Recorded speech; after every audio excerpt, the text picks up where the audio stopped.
Okay. So let's try to solve your secret. Kindly check the figures of your classmate. So, given the problem, we are asked to find the value of V1, V2, and V3 in the circuit in figure using nodal analysis. So, in here, namit naman yung DA condition nga it is in between two nodes.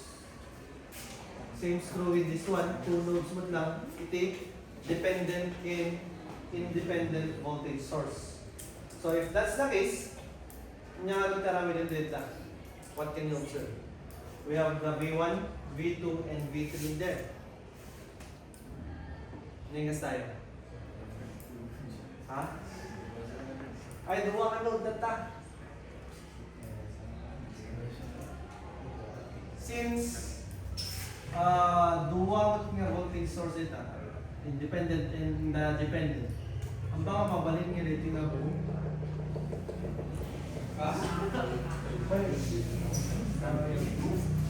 Mabalik ba? Dali sa'yo? Kasi kung nagsina, then ano, what is being asked now is that the value V1, V2, and V3. So let's try. Let's say this is our I1, our I2, and this is our I3. And assuming the direction of the current of I4 is going towards V3. So by applying KCL at the supernode, ay di ba nung short pellet eh, since through the resistor di nga to, matay, not lang. Yan. So, what is being involved here is the I1 going down, I2 going down, and I3, assuming the direction is also going down, where the reference is found in here. So with that, applying KCL, we have a leaving I1, so that is negative I1 minus I2 minus I3 equal to 0. And change these parameters, current parameters into voltage. So I1 there is just equal to negative V1 over 2 minus what else? I2, ha? Yung voltage nga natin natin. So, damdama. Dati walang ganyan KCL. Relax, still relax. Equal, simplify din naman natin. I2 is V2 over 4. Diba? And I3, pababa. So that is V3 minus V3 over 3 equal to 0.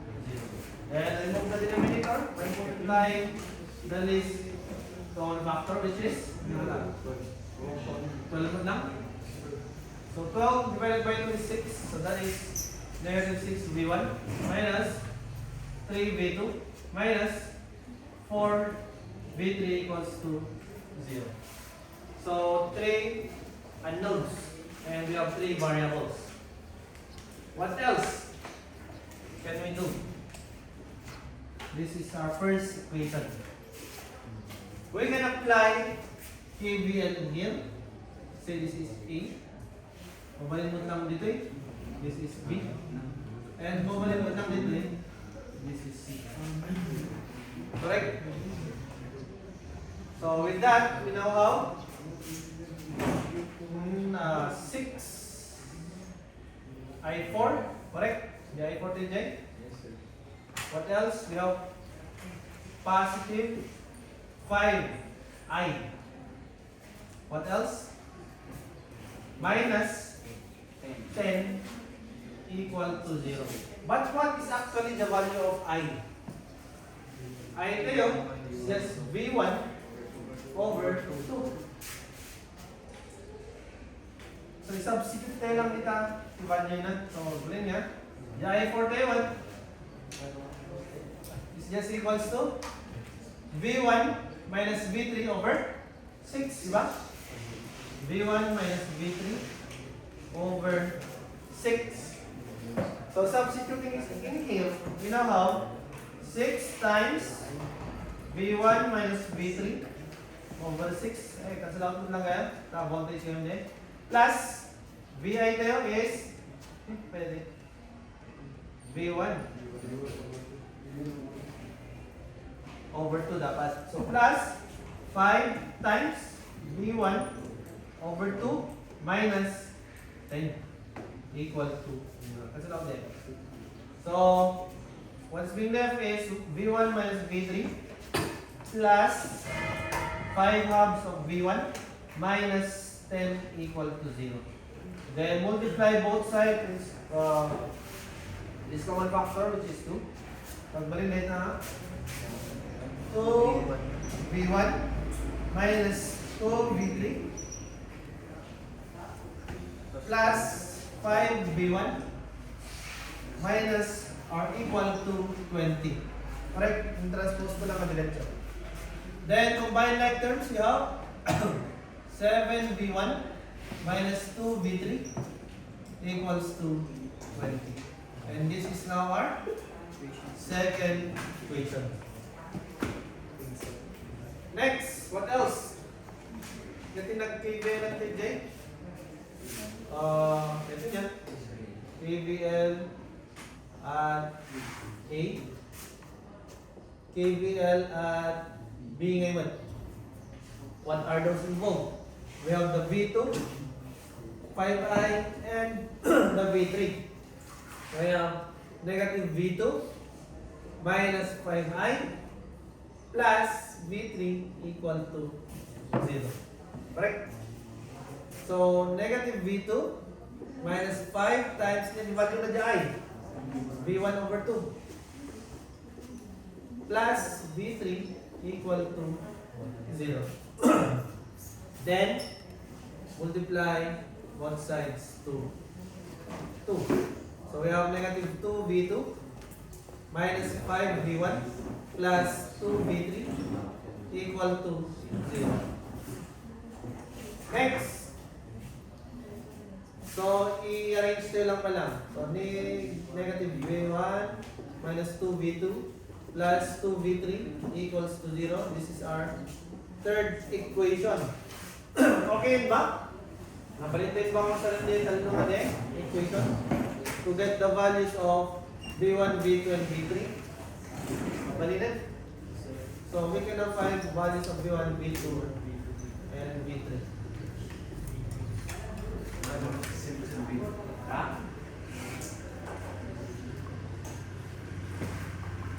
Ano? 3? 0 point? 3.04. Dito ako sa initial point. Ha? 3.04. 35. Dito? Negative 6 point? 65. Basta, correct? Then V3 is? 0.60? 22 volts. Nala? Nala yan? Ha? Correct? Basic yan. Next.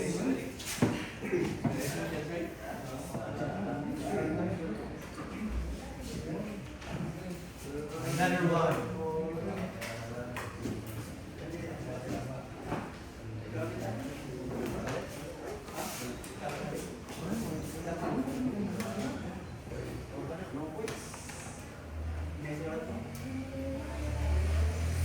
Find voltage and current in the circuit in the figure for number 2.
Okay, how about for this one?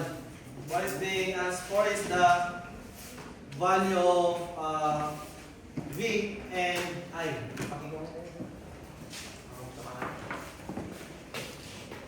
So what can we observe in the circuit? If we find the location of the nodes, we have one here, another one, and another one.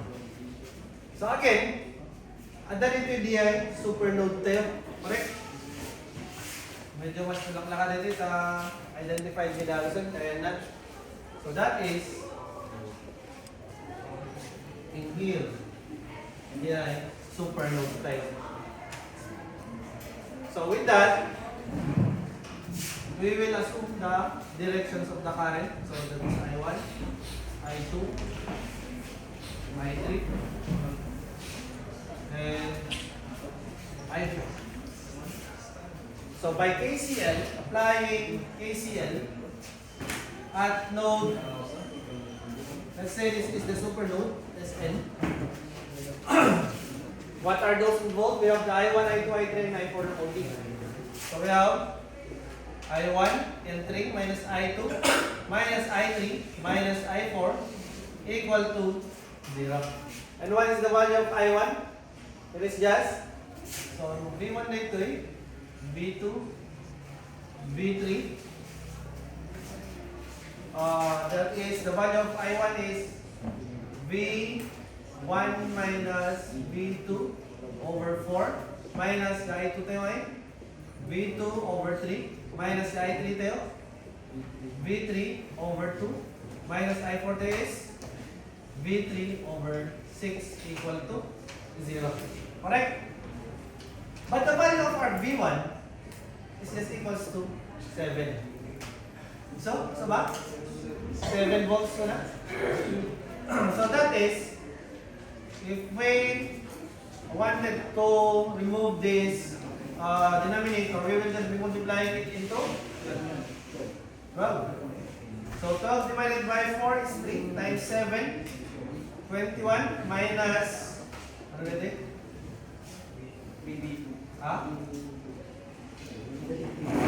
Negative 3 V2 minus 4 V2 minus 12 divided by 2 is 6 V3 minus 2 V3 equal to 0. Okay. Then combine like terms, we have V2's negative 7 V2 minus 8 V3 equal to, transpose to the other side, negative 21. And this will now serve as our equation 1. The next, masabot dito may isama equation 5 since two variables diyan. So we will be applying it here. Let's say that is loop X. By applying KVL at loop X, we have, magkapot to yung DI pa na, so our V2 is negative, positive V2, then positive, negative V3 ngayon. So we have negative V2 minus 3 plus V3 equal to 0. Then arrange tayo lang, negative V2 plus V3 equals to 3. And this now serves as our equation 2. And we can now easily find for the values of V2 and V3. So, malo.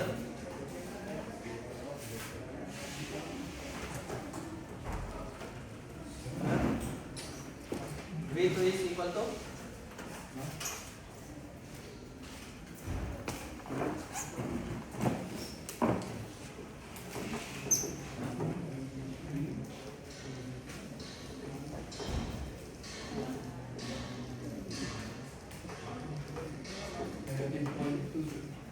Negative 0.2 volts. Tapos 2.8 volts. Okay? Dati, pero ka na? Find V and I. Okay. So, ang pinagpas, we need to know the value of V and I. But kaya natin mas na na dyan, V. A2 sa B3. And 3. That to yung V. So that is just V2. Okay. And this is now 10 points. What else? It's being us. I. So dyan ay tayo. Ano ito di nakakapalit dyan? Ito eh. So that is just equal to I3. I3 is equal to I is equal to the formula ti I through Ohm's law. V3 divided by 2. So that is V3 divided by 2 that is equal to 2.8 divided by 2 equals to 1.4 amperes. And that is 10 points also. 10 points, 10 points, 20. Then V1, V2, V3. So plus 30. 10. Perfect mo yun. Malayasan. And 10. Okay? To make it 50 points. Yes? Ayos ba? Correct ba? Sure, ako ba siya? First time lang ba? Oo.